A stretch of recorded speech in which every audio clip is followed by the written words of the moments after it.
আসসালামু আলাইকুম সবাইকে। আশা করি সবাই ভালো আছেন এবং সুস্থ আছেন। তো আজকে আমরা চলে এসেছি সি প্রোগ্রামিং এর আরো একটা নতুন পর্ব নিয়ে।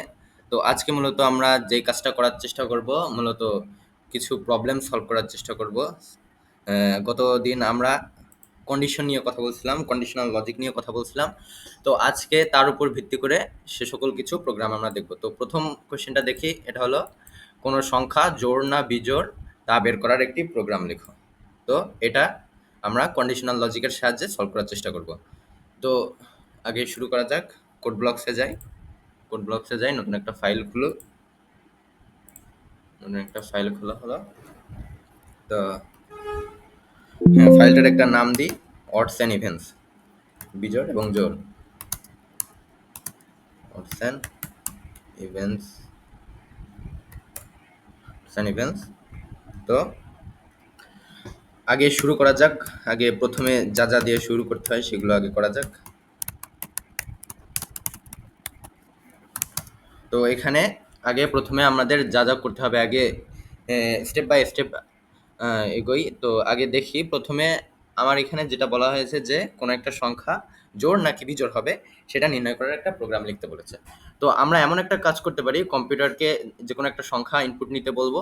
তো যখন আমরা ইনপুট দিব, ইনপুট দেওয়ার পর কম্পিউটার ওই সংখ্যাটিকে প্রসেস করে বলে দেবে যে সংখ্যাটি জোড় না বিজোড়। এখন এই প্রসেসটা করবে কিভাবে সেই নির্দেশনাটাই আমাদের এই প্রোগ্রামে দিতে হবে। তো এখানে কি করা যায়?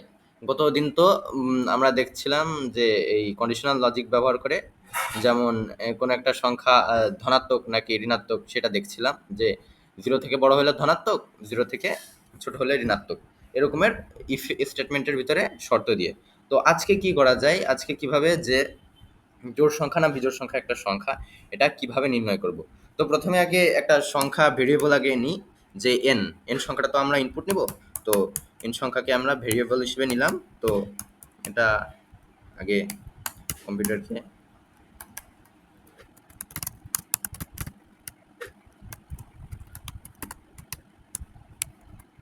তো এটা হলো মেন, যে ইনপুট নেওয়ার প্রসেসটা এইটুকু। এইবার হলো আমাদের মেন প্রসেসের কাজ করতে হবে, অর্থাৎ কমান্ডটা দিতে হবে কিভাবে কম্পিউটার বুঝবে যে কোন একটা সংখ্যা ধনাত্মক না, সরি, কোন একটা সংখ্যা জোড় না বিজোড়।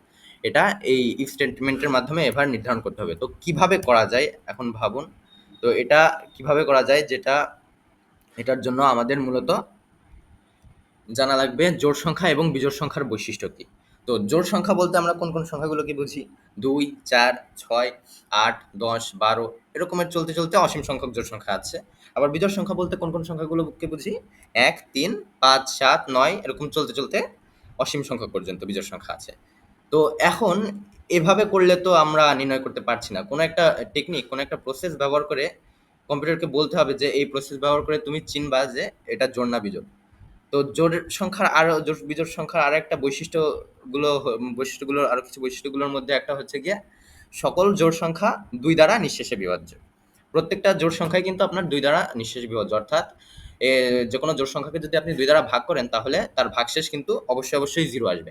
আবার বিজোড় সংখ্যার ক্ষেত্রে দেখুন, যেকোনো বিজোড় সংখ্যাকে যদি 2 দ্বারা ভাগ করেন তাহলে সেটা নিঃশেষে বিভাজ্য হবে না, এবং একটা ভাগশেষ থাকবে এবং সেই ভাগশেষটা হবে 1। তো উদাহরণ হিসেবে ধরেন, আমি বলি ইসের কথা, যে কি বলা যায়, ধরুন এই সংখ্যাটা, এই আর 9 সংখ্যাটা 2 দ্বারা নিঃশেষে বিভাজ্য না, কারণ 9কে যদি এই যে 2, 9, 9কে যদি ভাগ দিই তাহলে 4 দুগুণী 8, অর্থাৎ এক্ষেত্রে আমার এক নিঃশেষে বিভাজ্য হচ্ছে না, এক্ষেত্রে আমার ভাগশেষ হিসেবে 1 থাকছে। এরকমের আপনি যতগুলো বিজোড় সংখ্যা নেবেন, যেমন 11কে 2 দ্বারা ভাগ করেন তাহলে 5 দুগুণী 10, অর্থাৎ এক্ষেত্রেও কিন্তু আপনার 1 ভাগশেষ হিসেবে থাকতেছে। তো যে কোনো ধরনের বিজোড় সংখ্যা বা যে কোনো ধরনের বলেন যে প্রত্যেকটা বিজোড় সংখ্যারই কিন্তু আমার ভাগশেষ হিসেবে 1 থাকবে। আর প্রত্যেকটা জোড় সংখ্যা কিন্তু আপনার নিঃশেষে বিভাজ্য হবে, অর্থাৎ ভাগশেষ 0 থাকবে। তো আমরা এরকমের একটা কন্ডিশন ফেলাইতে পারি না এখানে, যে আমি যে কোনো উপায়ে, যে কোনো গাণিতিক প্রসেসে আমরা ভাগশেষটার মান নির্ণয় করব এবং তারপরে কম্পিউটারকে বলবো যে ভাগশেষটা যদি 0 হয় তাহলে আমরা প্রিন্ট করব সংখ্যাটি জোড়, আর যদি 0 না হয় তাহলে আমরা প্রিন্ট করব সংখ্যাটি বিজোড়। তো এক্ষেত্রে আমার আরেকটা ভ্যারিয়েবল নিয়ে আসা লাগতেছে, ধরুন আর। আরতে আমরা রিমাইন্ডার বোঝাচ্ছি, অর্থাৎ ভাগশেষ। আর এখানে আপনাকে লিখে দিই আর আর হলো এখানে রিমাইন্ডার, আর হলো রিমাইন্ডার বা ভাগশেষ।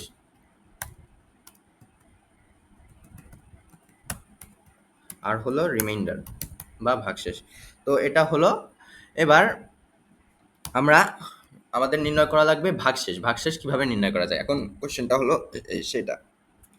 তো ভাগশেষ নির্ণয় করার ক্ষেত্রে আপনারা যে গতানুগতিক, যেমন প্লাস, প্লাস মাইনাস, তারপরে অর, তারপরে এই মাল্টিপল চিহ্ন, এসব চিহ্ন ব্যবহার করে কিন্তু আপনারা এই রিমাইন্ডারটা নির্ণয় করতে পারেন। কিন্তু সেক্ষেত্রে এটা কিন্তু অনেক মানে জটিল প্রসেস হয়ে যাবে, আরও ফ্লোটিং ডেটা টাইপ এবং আরও বড় একটা লেংদি প্রসেসে কিন্তু আপনার এই রিমাইন্ডারটা নির্ণয় করতে হবে, শুধু যোগ বিয়োগ গুণ এসব গাণিতিক প্রসেস, গাণিতিক অপারেটরগুলো ব্যবহার করার জন্য। তো আপনারা যারা করে দেখতে চান তারা করে দেখতে পারেন যে জাস্ট প্লাস মাইনাস বা এই অর বা মাল্টিপল অপারেটর দিয়ে এই শুধু রিমাইন্ডারটা বের করার জন্য। তো সেক্ষেত্রে অনেক লেংদি প্রসেস হয়ে যায়, সে কারণে কম্পিউটারে কিন্তু ভাগশেষ নির্ণয় করার জন্যই আলাদা একটা এই গাণিতিক অপারেটর আছে, সেটা হলো এই যে মডুলাস অপারেটর। এই যে পার্সেন্টেজের মতো দেখতে যে অপারেটরটা, সেটা হলো মডুলাস অপারেটর। তো এই অপারেটরের সাহায্যে আমরা যে কোনো সংখ্যার ভাগশেষ নির্ণয় করতে পারি। উদাহরণস্বরূপ যদি বলি, আপনি 10 মডুলাস 10 মডুলাস 2, 10 মডুলাস 2 কি, এখানে 10 কি 10 সংখ্যাটিকে 2 দ্বারা ভাগ করলে ভাগশেষ কত হবে? তো 10 মডুলাস 2 হবে 0, যেহেতু 2 দ্বারা নিঃশেষে বিভাজ্য। এবার যদি বলি 10 মডুলাস 8, 10 মডুলাস 8, তো 10 মডুলাস 8 কত হবে? এর মানে হলো 10 সংখ্যাটিকে 10 সংখ্যাটিকে 8 দ্বারা ভাগ করলে ভাগশেষ কত পাওয়া যাবে সেটা নির্ণয় করতে হবে। তো 10 সংখ্যাটিকে 8 দ্বারা ভাগ করলে ভাগশেষ কত হবে? 2, জাস্ট 2। তো এক্ষেত্রে এই মডুলাস অপারেটরের মাধ্যমে এইভাবে কিন্তু এই ভাগশেষটা নির্ণয় করা যাচ্ছে, রিমাইন্ডার নির্ণয় করা যাচ্ছে। তো এক্ষেত্রে তাহলে সমীকরণটা কি হবে ভাগশেষ রিমাইন্ডার নির্ণয় করার জন্য? এক্ষেত্রে সমীকরণটা হবে আর ইজ ইকুয়ালস টু, আমরা কাকে দ্বারা নিঃশেষে বিভাজ্য কিনা সেটা দেখতে যাচ্ছি 2 দ্বারা, এবং কাকে ভাগ করব? এন কে ভাগ করব। তো N modulus 2, N modulus 2, just এইটুকু। এবার আমরা মেইন কন্ডিশনটা ফেলাবো যে আমরা কি বলেছিলাম, যদি ভাগশেষ 0 হয় তাহলে কি হবে? ভাগশেষ যদি 0 হয় তাহলেই কিন্তু সেটা বিজোড় হবে, সরি, তাহলে কিন্তু সেটা জোড় হবে। তো if r is equal equal 0, অর্থাৎ এখানে কিন্তু দুইটা ইকুয়াল সাইন দিতে হবে। আগের দিন বলা হয়েছিল যে জাস্ট একটা ইকুয়াল মানে কিন্তু কোনো একটা সংখ্যা অ্যাসাইন করা, আর অভেদ বোঝাতে, দুইটা সংখ্যা একই বোঝাতে কিন্তু দুইটা ইকুয়াল সাইন দিতে হবে।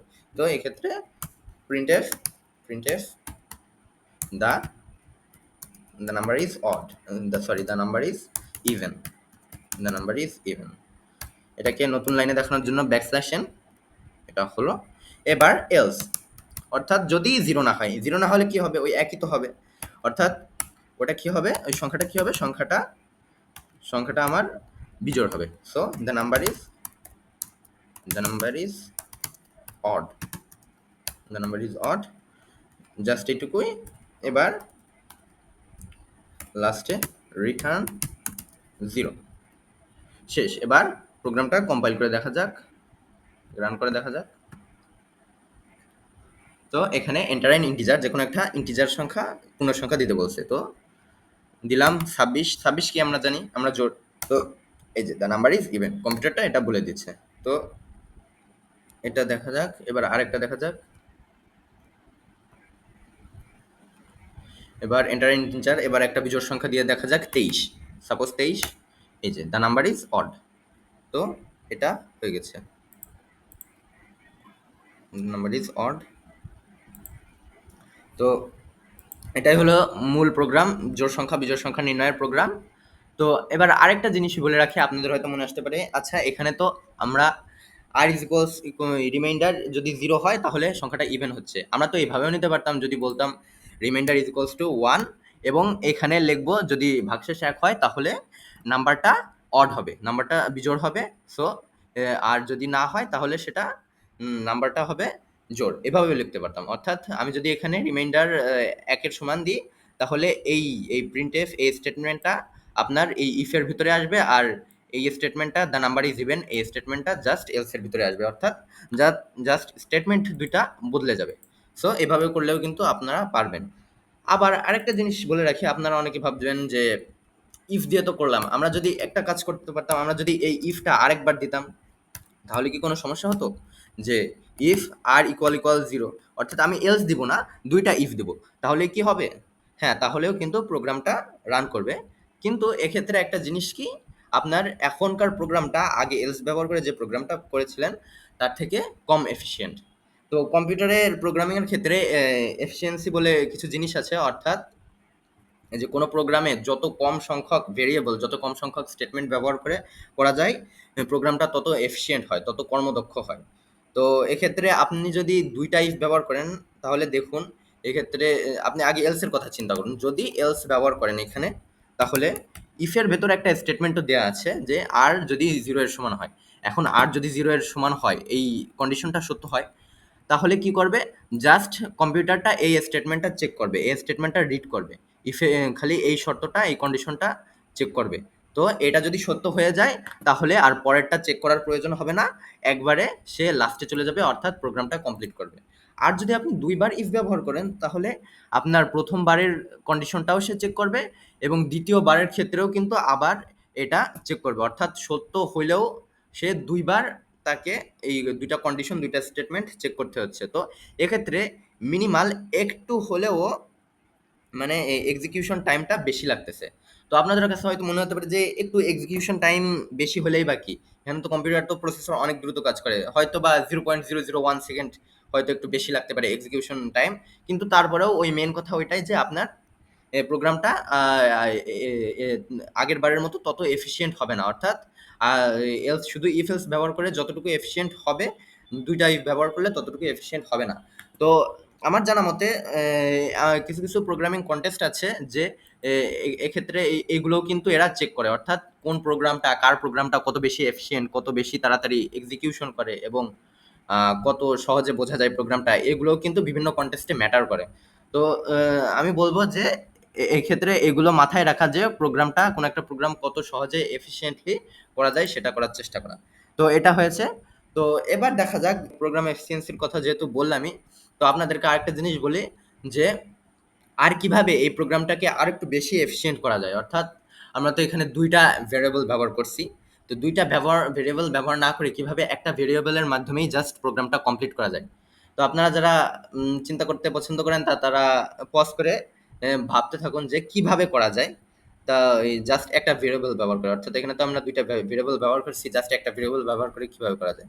তো এই ক্ষেত্রে আপনি যে কাজটা করবেন, জাস্ট এই একটা ভেরিয়েবল এন ভেরিয়েবলটা রাখবেন, আর এখানে আমার এটুকু দেওয়ার দরকার নেই, আমার n percentage two reminder is equals to n percentage two, এই স্টেটমেন্টটুকু আমার দরকার নাই।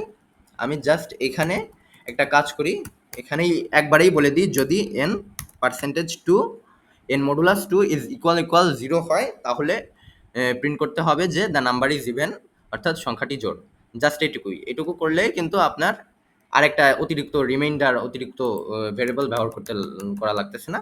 জাস্ট একবারেই কিন্তু আপনারা এভাবে দিয়ে প্রোগ্রামটা এক্সিকিউট করতে পারেন। তো কম্পাইল করে দেখি এটা, এভাবেও কিন্তু রান করবে। তো 28, the number is even. So এটা হয়ে গেল একটা প্রোগ্রাম। তো প্রথম কোশ্চেনটা হয়ে গেল, এবার দ্বিতীয় কোশ্চেনে যাওয়া যাক। দ্বিতীয় কোশ্চেনে বলছে যে একটি সংখ্যা 1 থেকে 10-এর ভেতরে আছে কিনা তা বের করার একটা প্রোগ্রাম লিখো। অর্থাৎ আমি কোনো একটা সংখ্যা কম্পিউটারকে ইনপুট নিতে বলবো, কম্পিউটার সেই সংখ্যাটা দেখবে, সেই সংখ্যাটা পড়ে কম্পিউটারটা বলবে যে সংখ্যাটি কি 1 থেকে 10-এর ভিতরে আছে কি নেই। তো সেটা বের করার একটা প্রোগ্রাম। তো এখন শুরু করি, আর একটা নতুন ফাইল খুলি, তো Ctrl+S, এটাকে একটা নাম দিয়ে সেভ করা যাক, 1 to 10। হ্যাঁ, 1 to 10, 1 to 10। তো দেখে, তো আগে শুরু করা যাক, মানে ধারাবাহিকভাবে যে কাজগুলো করাই লাগে। তো এই ক্ষেত্রে দেখুন, এক্ষেত্রে আমার একটা ভেরিয়েবল লাগবে, মনে করুন ভেরিয়েবলটা এন। তো আমরা কি করব, এই এনটাকে নিয়ে আমরা কম্পিউটারকে বলতে বলবো এটা কি 1 থেকে 10-এর ভিতরে, নাকি 10-এর বাইরে, নাকি 1 থেকে 1-এর নিচে। তো এক্ষেত্রে কি করা যায়, এক্ষেত্রে আগে ইনপুট নেওয়ার কাজটা সেরে ফেলা যাক।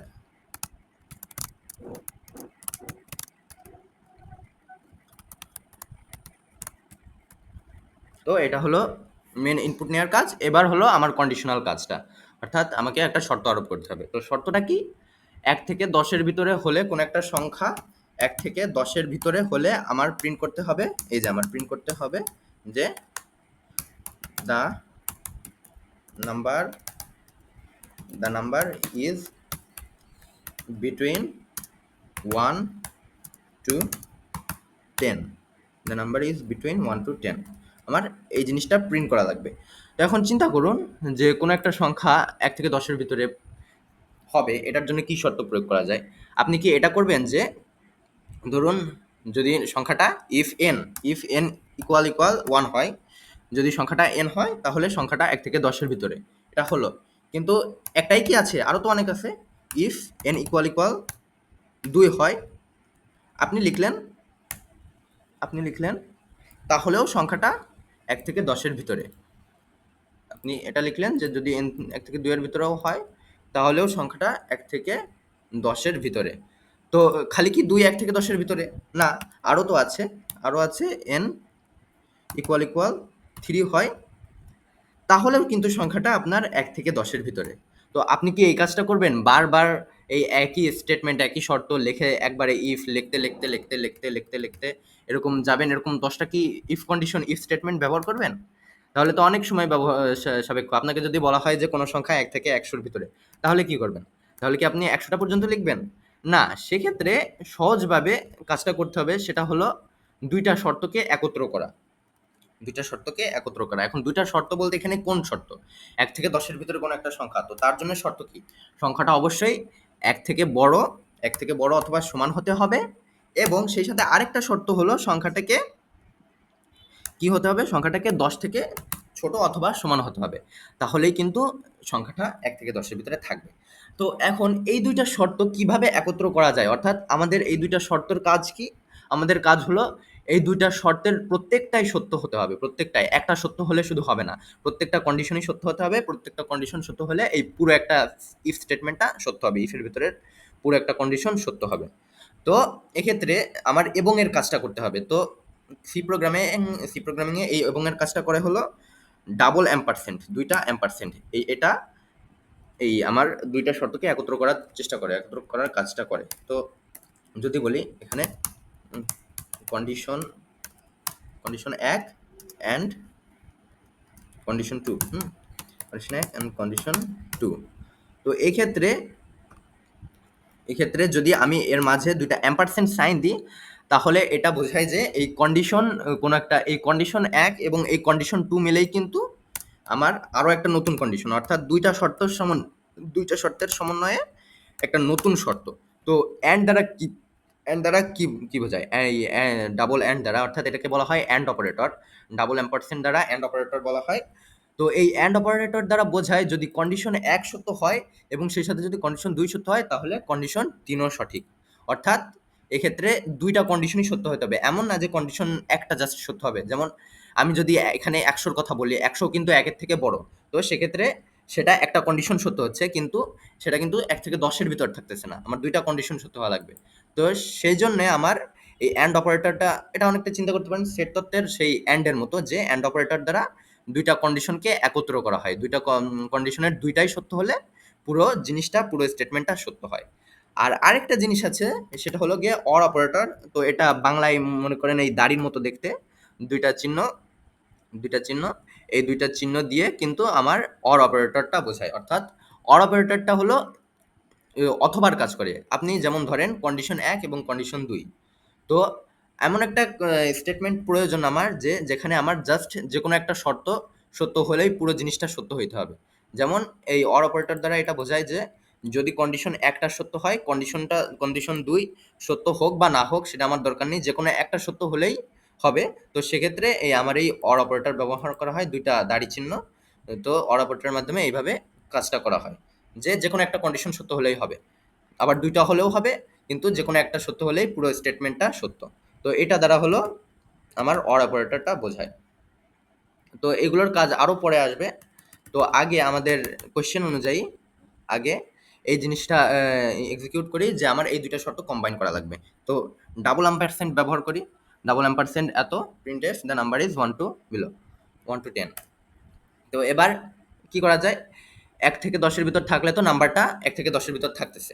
তো এটা হলো।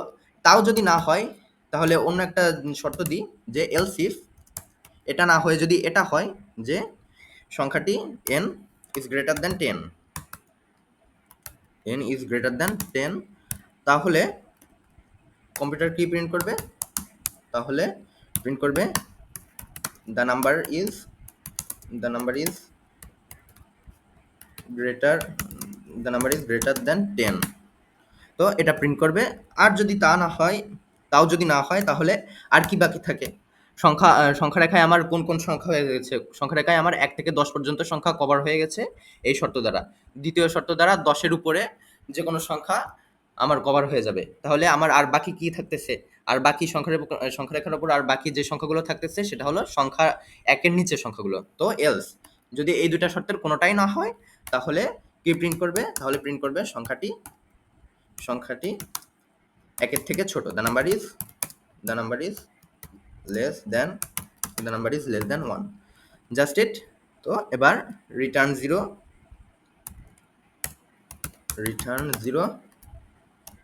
এই হয়ে গেল প্রোগ্রামটা। তো এটাকে কম্পাইল করা যাক। এখানে একটা এরর দেখা দিয়েছে। ও এখানে এররটা যেটা দেখা, এটা কম্পাইল করা যাক। কম্পাইল করে এবার এটা রান করে দেখা যাক যে কি বলে। তো এন্টার অ্যান ইন্টিজার। তো যে কোনো একটা ইন্টিজার সংখ্যা আমরা ইনপুট দেব। ধরুন ১ থেকে ১০ এর ভিতরে ৬ দিলাম। এই যে দ্য নাম্বার ইজ বিটুইন ১ থেকে ১০, অর্থাৎ এটা ১ থেকে ১০ এর ভিতরে সংখ্যা। আরও একটা সংখ্যা দেওয়া যাক, আরও একটা জিনিস নিয়ে রান করা যাক। ধরি ৩, ধরি ২৬, এটা ১০ এর বড়। এই যে the number is greater than 10। আরও একটা স্টেটমেন্ট নিয়ে আরও একটা চালু করা যাক। এবার 0 দিই। তো the number is less than 1। তো এভাবেই কিন্তু এই প্রোগ্রামটা হয়ে যাচ্ছে। তো আজকে মূলত এই ২টা প্রোগ্রামই দেখানো হলো। আর এতক্ষণ সাথে থাকার জন্য অবশ্যই ধন্যবাদ।